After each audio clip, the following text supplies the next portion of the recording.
Cheryl, heartbroken by her ex-boyfriend Caden's obsession with the elite dancer Tanya Turner, was humiliated at a dance studio by Rachel, Caden's new partner. I promised to help. I called Tanya Turner, who agreed to come to New York.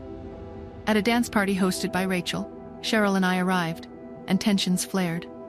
Rachel, expecting to be the center of attention, was shocked when Tanya Turner bypassed her and greeted Cheryl and me warmly, revealing our close friendship. Tanya even offered Cheryl private lessons, humiliating Rachel and leaving Caden regretting his choice to be with Rachel. After they left the party, Tanya and Cheryl walked ahead of me, laughing. Suddenly, Justin Hunt appeared, grabbing my wrist. He confronted me, asking why I was so interested in his son. Why did Justin Hunt confront me now? What will I reveal about my intentions towards his son? Should I tell him the truth about my past and the real reason I am here? Will Justin believe me?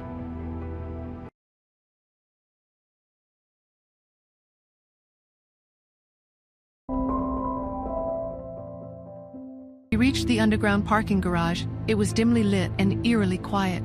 Tanya and Cheryl walked ahead, arm in arm, laughing. I trailed a few steps behind, letting them have their moment. Then a strong hand clamped around my wrist out of nowhere. My instincts kicked in, and I swung, my fist, only for it to stop, caught mid-swing by a firm, familiar grip. "It's me," Justin Hunt said. My eyes adjusted to the shadow.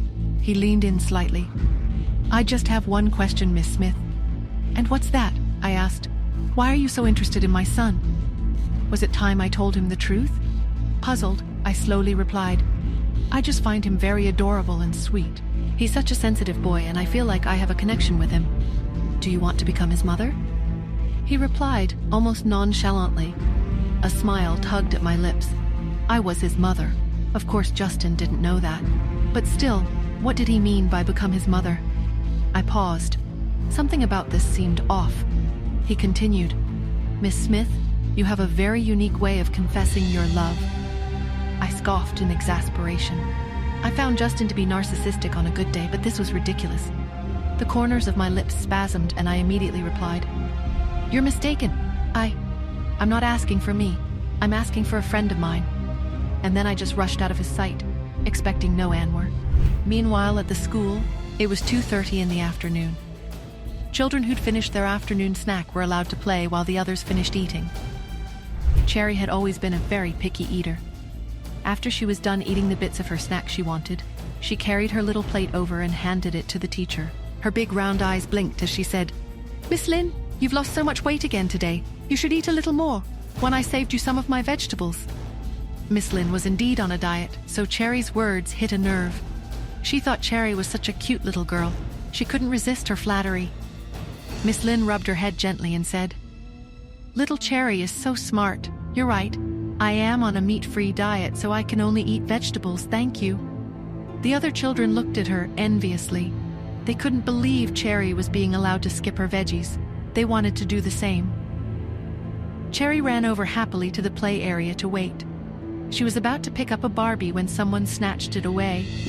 Sinead stood in front of her with her hands on her hips and said loudly, "Didn't your mother say that she was going to get a more professional dancer to evaluate you? It's already been a week, but she still hasn't gotten anyone over. You're a liar." All the other children looked over. They all understood that lying was very, very bad. Sinead continued, "You're a bad girl. We're not going to play with you." Cherry was being bullied. My heart ached. Cherry, my Cherry, standing her ground against Sinead and her little pack of wolves. Sinead, that little terror, the dance teacher's daughter, was clearly trying to break Cherry. "Yes, Cherry, you're a bad girl. We're not going to play with you," they chanted, the familiar awful rhythm of playground bullying. "Liar, liar, pants on fire, your nose is going to grow longer." I'd seen it before, the way Sinead manipulated the other kids, how she thrived on making someone cry. But Cherry, she just lifted her chin. "I didn't want to play with a selfish, rude, and uncultured kid like you in the first place," she declared, her voice clear and steady. My breath hitched. I was so proud of her. But then Sinead's face crumpled, and the wailing started. The sheer audacity of it. She was the one being mean, and she was the one crying. Miss Lynn rushed over, her expression a mix of concern and confusion. "No, I'm not. You're the rude one. You're the selfish one," Sinead sobbed, her words barely intelligible. "Why are you crying when you're the one being mean to me?" Cherry asked. her brow furrowed, genuinely puzzled. I had to bite my lip to keep from laughing.